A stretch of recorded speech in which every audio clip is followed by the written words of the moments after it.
The grand meeting hall of the United Nations shone under bright lights, its massive windows revealing the New York skyline.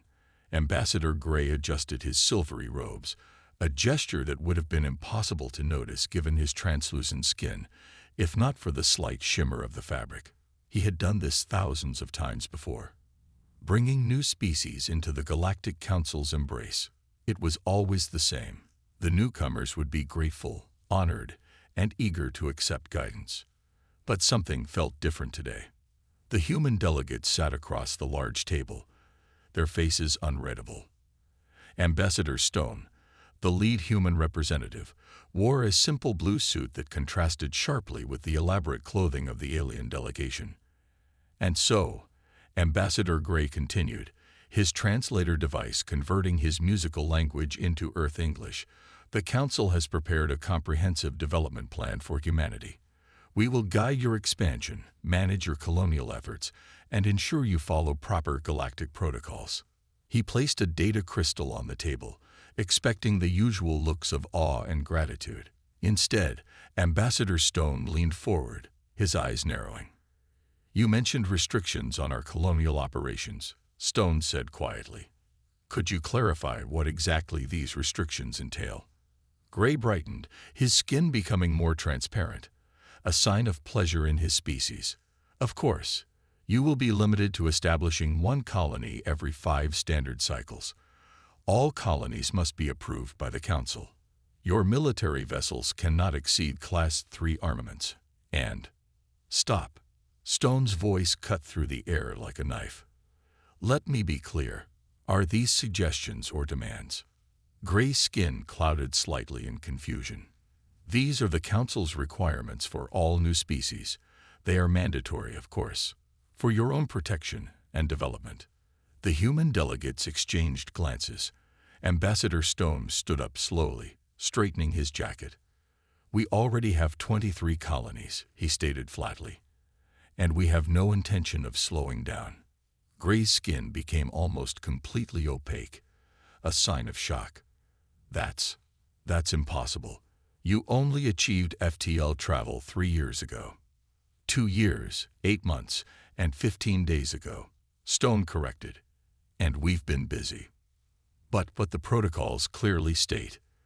"We didn't agree to any protocols," Stone interrupted.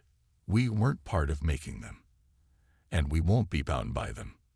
The other Council representatives began chattering in their various languages, their translator devices creating a cacophony of worried voices. This had never happened before. In 50,000 years of Council history, no species had ever. This meeting, Stone announced, gathering his papers, was presented as a dialogue between equals. "Instead, you've given us a list of demands. We're done here." Gray's skin shifted through various patterns of distress. "You cannot simply walk away from the Galactic Council. We represent 47 species. We maintain order. You maintain control," Stone corrected, already heading for the door with his team. "And humanity isn't interested in being controlled. If you'd like to discuss real cooperation between equals, we're happy to talk. Until then, goodbye." The door closed behind the humans with a quiet click that somehow seemed louder than a slam would have been. Gray stood frozen, his skin cycling through patterns never before seen in diplomatic meetings. His junior aide approached cautiously. "Sir, what do we tell the Council?" Gray stared at the closed door, his translator struggling to convert his shocked whisper. Tell them we have a problem. A very, very big problem." Outside, as the human delegation walked to their vehicles, one of the junior representatives looked at Stone. "Sir, are we ready for what comes next? The Council won't take this lightly." Stone smiled slightly. "Why do you think we spent the last 3 years building up our forces? We knew this day would come. The Council expects us to bend the knee because everyone else has. But they're about to learn something important." "What's that, sir?" "Humans don't kneel. We stand. And if necessary, we fight." Above them, hidden by advanced cloaking technology, 300 human warships moved into defensive positions around Earth. The council thought they were dealing with naive newcomers. They were about to discover just how wrong they were. The great chamber of the Galactic Council erupted in chaos. Hundreds of representatives from 47 species filled the massive circular room with angry shouts, worried whispers, and frightened calls. The chamber's crystal walls, usually glowing with a calm blue light, now pulsed with anxious yellow tones that reflected the mood inside. Council Leader White stood at the central platform, his aged features showing deep concern. Ambassador Gray stood before him, still shaking from his failed meeting on Earth. Silence. White's voice boomed through the chamber. The noise died down slowly, like a fading storm. Ambassador Gray will continue his report. Gray's skin had barely regained its normal transparency since his return from Earth. The humans. He paused, gathering himself. The humans are expanding faster than any species we have ever encountered. They have established 23 colonies in less than 3 years. New shouts of disbelief filled the chamber. Impossible. They must be lying. No species can move that fast. White raised his hand for silence again. Continue, Ambassador. Our scans confirm it, Gray said. And that's not all. We detected massive energy signatures around Earth. They have a fleet far larger than any new species should possess. They've been preparing for this meeting. A tall, military-looking representative stood up. General Rock, commander of the Council's peacekeeping forces, spoke with a deep rumble. How many ships? At least 300 that we could detect, Gray answered. But their cloaking technology, it's advanced. There could be more. The chamber erupted again. 300 ships was more than some council members had in their entire fleet. This is unacceptable, General Rock shouted over the noise. They're clearly preparing for war. No, White said quietly, but his voice carried throughout the chamber. They're preparing for us. They knew we would try to control them. The question is, how did they know? An uncomfortable silence fell over the chamber. In 50,000 years, every new species had accepted council guidance without question. Every species except humans. There's more, Gray said reluctantly. Our intelligence suggests they've developed unique military strategies. Their combat simulations. He paused, his skin turning nearly white with worry. They don't fight like we do. They don't follow any of the standard battle protocols. What do you mean? General Rock demanded. They practice something they call asymmetric warfare. They don't line up their ships in proper formation. They use hit-and-run tactics. Guerrilla strategies. Gray's voice dropped to a whisper. They fight dirty. The chamber filled with horrified murmurs. Warfare had rules, protocols, proper ways of conducting battle. What kind of species would ignore thousands of years of established combat doctrine? A younger council member stood up. Perhaps we should try talking to them again. As equals this time. Absolutely not, General Rock thundered. We cannot show weakness. I suggest we send a fleet to Earth immediately. Show them our power. White raised his hand thoughtfully. And what if they don't back down? What if they fight? Then we'll crush them. We have the combined might of 47 species. Do we? White asked quietly. Look at your data screens, all of you. In the time we spent arguing, humans have established another colony. While we debate, they act. While we follow protocols, they innovate. The chamber fell silent as the representatives checked their screens. White was right. A new human colony had just appeared on their maps, well outside the council-approved expansion zones. We must do something, General Rock insisted. Yes, White agreed. But what? For the first time in 50,000 years, we face a species that won't follow our rules. A species that thinks differently, moves faster, and fights in ways we don't understand. He looked around the chamber, meeting the eyes of various representatives. Make no mistake. This is not just a diplomatic crisis. This is a challenge to everything the Council stands for, and I'm not sure we're ready for it. As if to emphasize his words, another alert flashed across their screens. Another human colony had just appeared on their maps. The humans weren't just refusing to negotiate. They were rewriting the rules of the game. And they were just getting started. Admiral West stood at the window of the newly constructed Human Defense Alliance headquarters, watching ships take off into the night sky. The massive building, built inside a hollowed-out mountain in Colorado, buzzed with activity even at midnight. The Admiral's weathered face reflected in the thick glass as he studied the latest fleet movements on his tablet. "Sir," a young officer called from behind him, "the Council's spies are exactly where we wanted them." West smiled slightly. "Good. Let them see what we want them to see. Are the new ships ready?" "Yes, sir. Operation Show Off is running perfectly." West turned from the window. The command center spread out before him, hundreds of screens showing fleet movements, colony status, and defense readiness. But the largest screen showed something that would give the Council nightmares: the production numbers of Earth's shipyards. "Send the signal," West ordered. "Time for Phase 2. Across the solar system, hidden shipyards sprang to life. But these weren't the ones the Council's spies had found. These were the real shipyards, buried inside asteroids, hidden in gas giant clouds, and tucked away in dimensional pockets that human scientists had discovered by accident. The Council thought they'd found humanity's production facilities. They hadn't. They'd found what humanity wanted them to find. In his private office, West met with Ambassador Stone. The diplomat looked tired but satisfied. "The Council took the bait?" Stone asked. West nodded, pulling up a holographic display. "Their spies are falling over themselves to report our secret shipyards, the ones building old-style ships with technology they can understand. And the real ships." West's smile grew wider. "Ready. Our scientists cracked that strange energy reading we found in the Kuiper Belt. Turns out it wasn't just a space anomaly. It was a doorway." Stone leaned forward. "A doorway to what?" "Another dimension where time moves differently. We can build ships there for months, and only days pass here.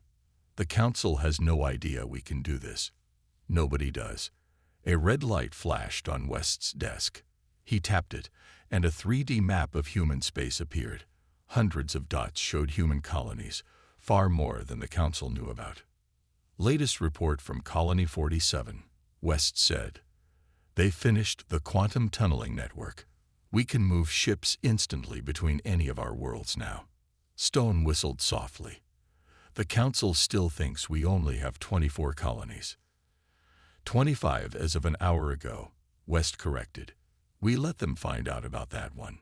Keeps them distracted." An alarm sounded, and both men turned to the main screen. A fleet of Council ships had just appeared at the edge of the solar system. "Right on schedule," West said calmly.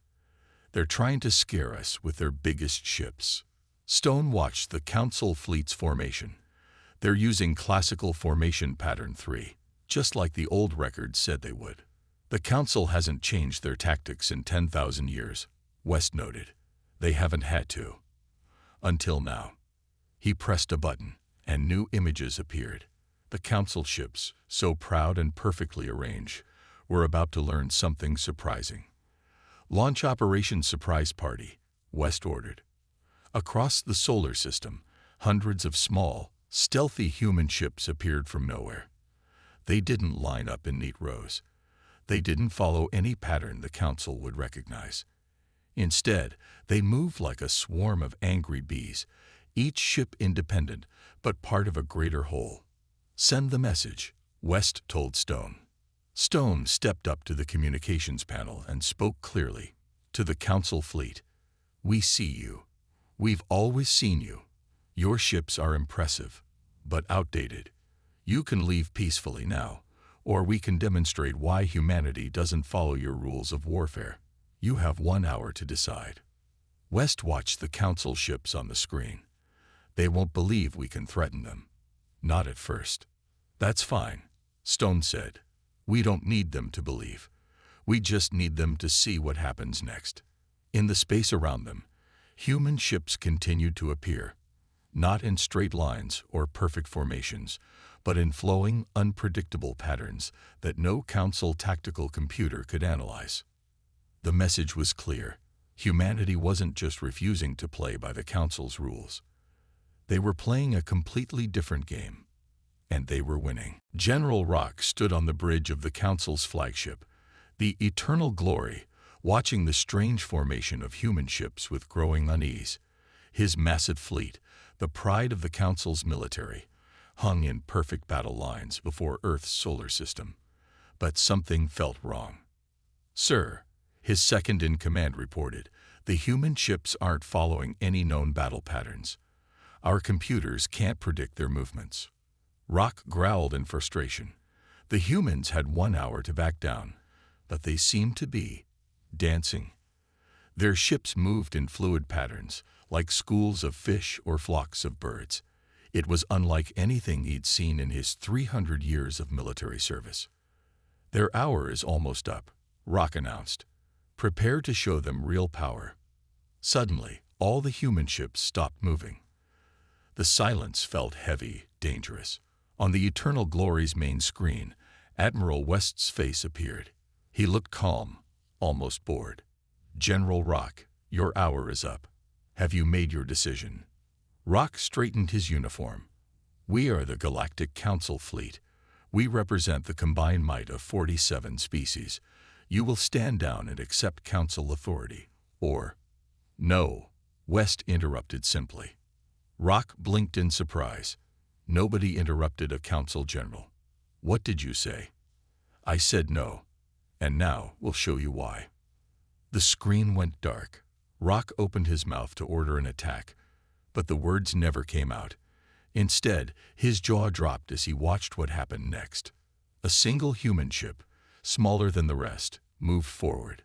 It was tiny compared to the Council battleships. Rock almost laughed. "They send one small ship against us. This is their great." The small ship disappeared. Not exploded, not destroyed. It simply vanished. And then everything changed.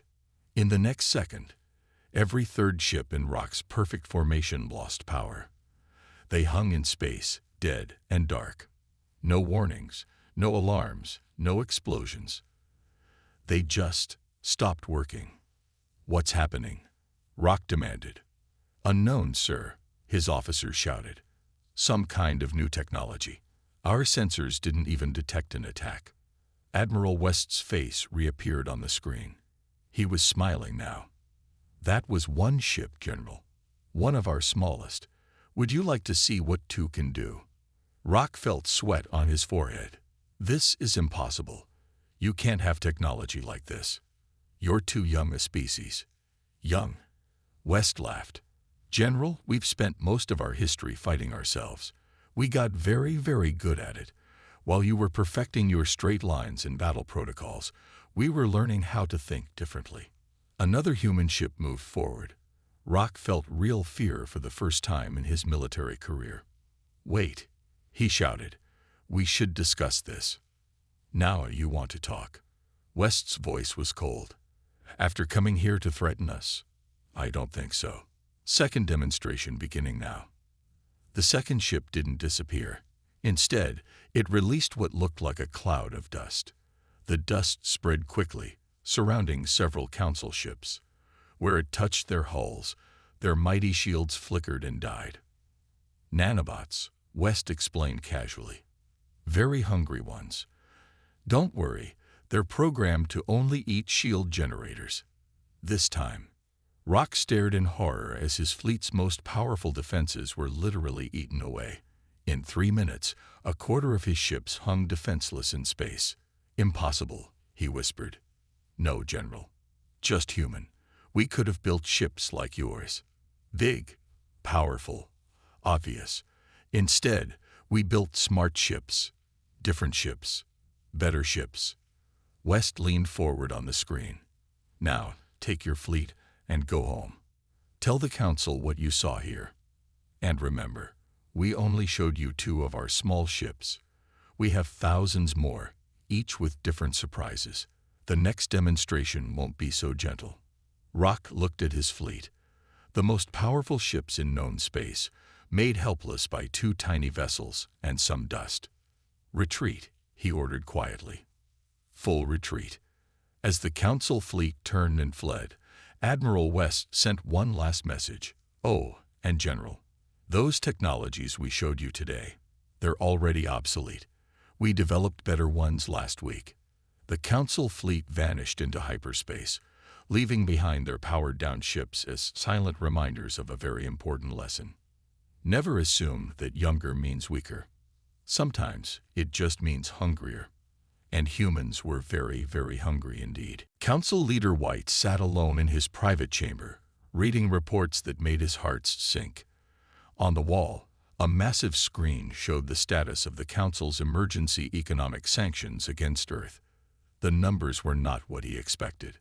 A soft chime announced a visitor. Ambassador Gray entered, looking more troubled than ever. "The sanctions have failed," Gray said without greeting. "Completely." White nodded slowly. "Tell me." "The humans." Gray paused, collecting himself. "They were ready for this too. They've been stockpiling resources for years, building hidden supply lines, making secret trade deals. How bad is it?" Gray placed a data crystal on White's desk. A hologram appeared, showing trade routes across the galaxy. Many of them were new, and none of them followed Council regulations. 7 smaller Council races are secretly trading with Earth, Gray reported. "They're hiding it well, but our spies confirmed it this morning. The humans offered them better deals than we ever did." White stood up and walked to his window, watching the artificial sun of the Council capital world setting, and our attempts to block their expansion failed. We tried to deny them access to critical materials. Turns out they'd already found ways to make everything they need. They don't use standard Council technology. They make things differently. Examples. Gray touched the data crystal again. New images appeared. "We tried to cut off their supply of quantum crystals, essential for FTL drives. They laughed and showed us engines that don't use crystals at all. We blocked their access to shield materials. They developed energy fields we don't understand." White turned back to his desk, his aged face showing deep lines of worry. "How? They're so young. They shouldn't be able to do any of this." "That's what we kept telling ourselves," Gray said quietly. "But we made a terrible mistake. We thought being young meant being primitive." He touched the crystal one more time. A new image appeared, showing human technological development over time. "Look at their history. Every time they faced a resource shortage, they didn't give up. They found new ways. When they couldn't get something, they invented alternatives. They treat limitations as challenges, not barriers." White studied the data carefully. "And now? Now they're spreading these ideas to other races. Young Council members are starting to ask questions. Why do we need Council approval for everything? Why can't we trade freely? Why can't we try new things?" An alarm sounded from White's desk. Another report was coming in. As he read it, his face grew pale. "The traders have formally requested to leave the Council," he said in shock. "They want to form an independent trade alliance with Earth." Gray's skin turned almost white. The traders were one of the oldest Council races. If they were leaving. "It gets worse," White continued reading. "They say Earth has shown them new ways to power their ships, ways that make them independent of Council resources. We have to stop this," Gray said desperately. "The Council is falling apart." "How?" White demanded. "We tried force. They humiliated our fleet. We tried economics. They were ready for it. We tried isolation. They turned it against us. What's left?" Before Gray could answer, another alarm sounded. Then another, and another. White read the reports with growing horror. 3 more races requesting to leave the Council. 2 others demanding reform. And by the stars, the Young Worlds Alliance is calling for a complete restructuring of galactic governance. Gray sank into a chair. "It's over, isn't it?" everything we built, everything we controlled. The humans didn't just resist us. They broke us, white-finished, not with weapons or wars, but with ideas, with alternatives, with change. Outside the window, the artificial sun had set, leaving the council capital in darkness. But across the galaxy, human cities blazed with light, their ships carried new trade, and their ideas sparked fires of change that would never be extinguished. The council had tried to contain humanity. Instead, humanity had freed the galaxy. And this was only the beginning. The new Galactic Embassy on Earth sparkled under the morning sun, its design blending architecture from a dozen worlds. Ambassador Stone stood in the main conference room, watching representatives from 15 former council races file in. Each of them had chosen to break away from the council in the past month. "The room looks different from this side of the table," a voice said behind him. Stone turned to see Ambassador Gray standing there. The once proud council representative looked tired, his skin barely maintaining its transparency. "Welcome to Earth," Stone said simply. "I didn't expect you to accept our invitation. The council sent me to." Gray paused, then sighed. "Actually, the council didn't send me. I came on my own. Things are falling apart, Stone. Everything we built is crumbling." Stone gestured to an empty chair. Maybe it needed to crumble. Around them, the chamber filled with excited chatter. Young species sat next to ancient ones, trading ideas and making deals without asking anyone's permission.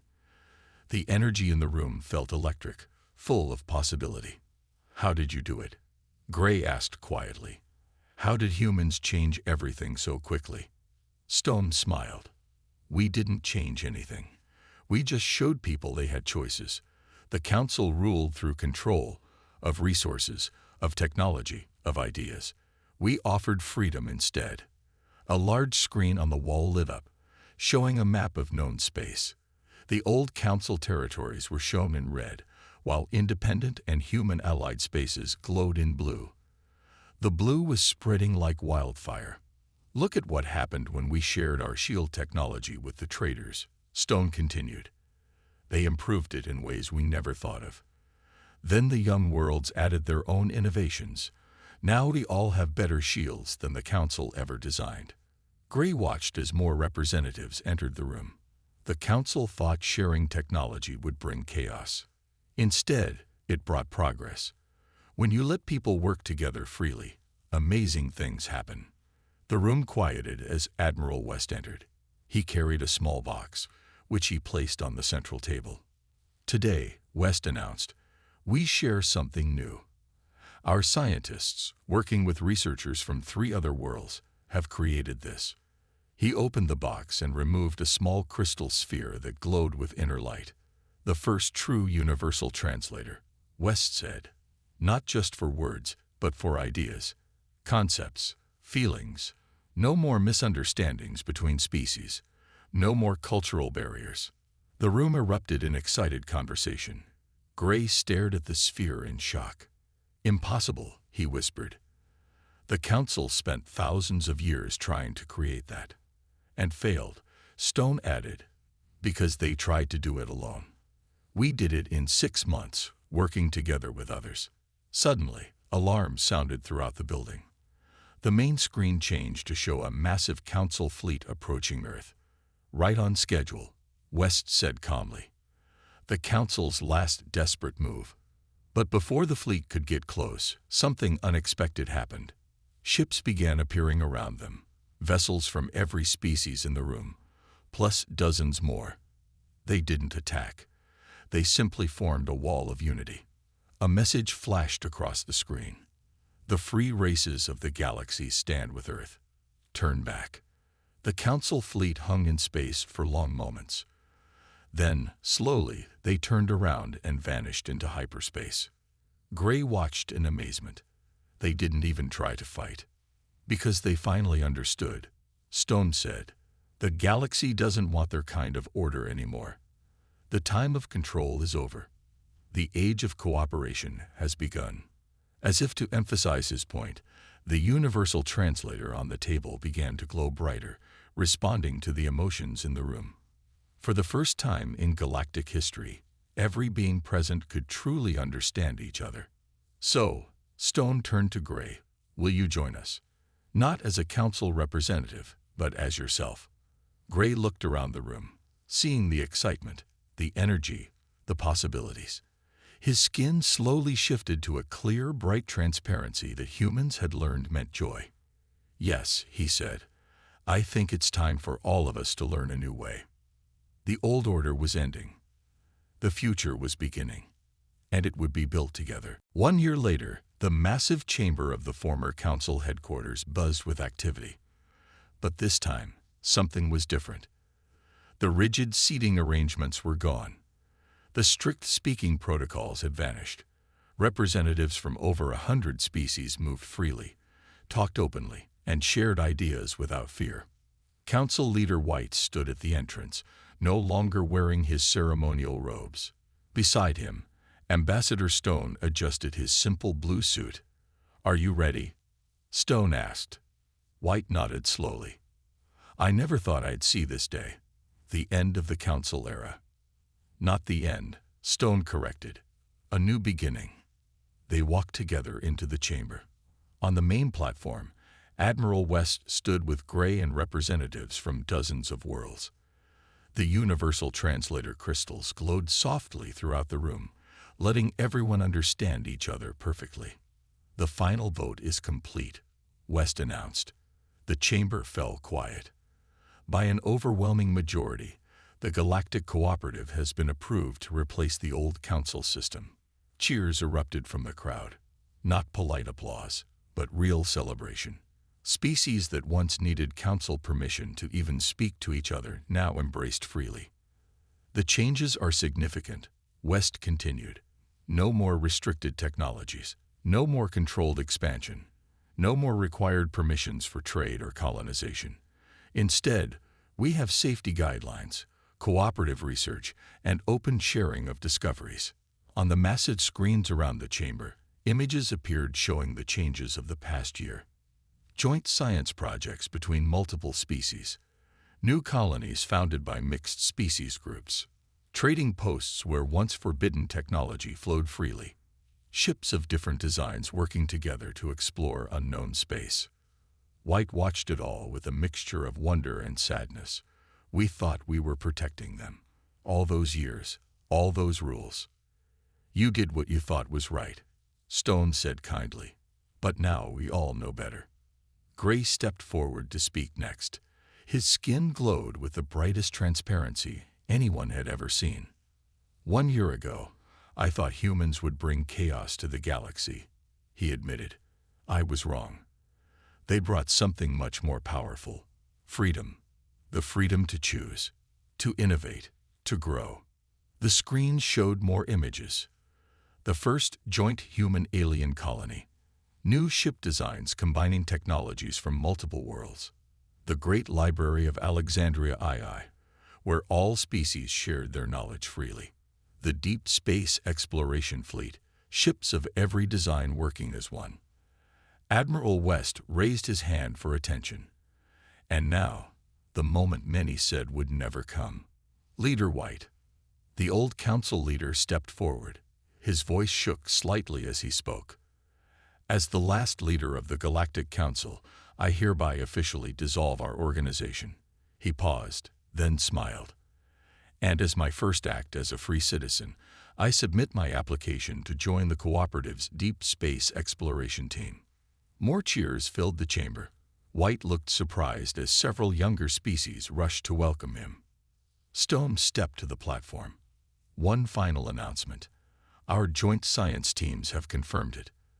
The mysterious signals we detected beyond the galaxy's edge. They're artificial. We found another galaxy with intelligent life. The room went silent. Once, Stone continued, the Council would have hidden this information. They would have tried to control first contact.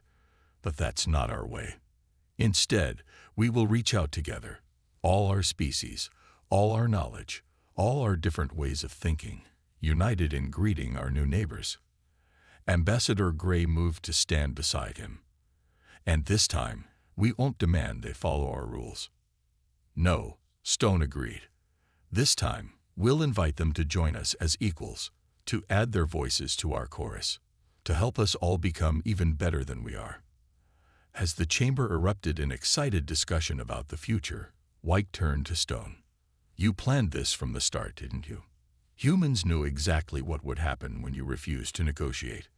Stone smiled. We knew the galaxy was ready for change. It just needed someone to show that change was possible. Above them, the artificial sun that had lit the council chamber for 50,000 years flickered and went dark, but nobody noticed. They were too busy looking at the real stars and planning their next adventure. Together. The end.